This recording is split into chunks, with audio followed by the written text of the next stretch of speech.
ছিল, ফিরে আসলাম আমি। আমার ধারণা যে আপনি সুস্থ।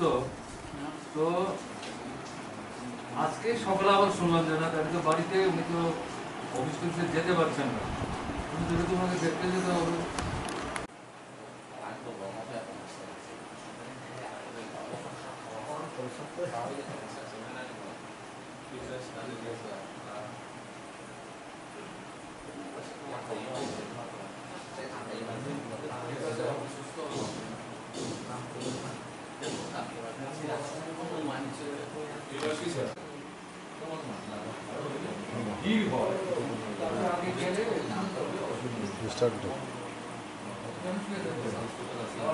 এখনই আপনি ভাবছেন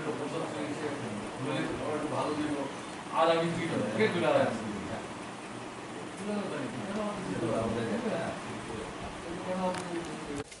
বইয়ের সাথে উনি কথাই বললেন। অ্যাপারেন্টলি তো বোঝা কষ্ট, কিন্তু আসলে তো ওনার মানে সুগারের প্রবলেম, যা বুঝলাম।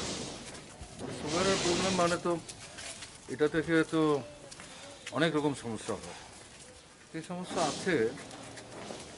আমি ওনাকে বললাম যে আপনি দিল্লি যান, এইমসে দেখান, বয়স্ক লোক যারা তাদের দেখবার জন্য আলাদা ব্যবস্থা আছে।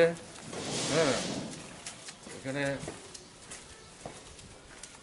বোধহয় আপনার প্রবলেম যা, সেটা থেকে রিলিফ পাওয়ার মতো অ্যাডভাইস এখানে ডাক্তারবাবুরা নিশ্চয়ই দেবেন, আমার যা অভিজ্ঞতা আর কি। তো আমি তো দেখলাম যে উনি এটাতে ওনার সম্মতি আছে। এখন ওনার পরিবারের লোকদের সাথে কথাবার্তা বললেন। স্যার, এর বাইরে একটা বিষয়, রাজ্য বিধানসভার অধিবেশন শুরু হচ্ছে, আপনাদের কি ভূমিকা বা বিশেষ কোনো আলোচনা আমি থাকবে? এখন এখানে একজন অসুস্থ লোককে দেখতে এসেছি, এখানে কোনো রাজনীতির কমেন্ট নেই।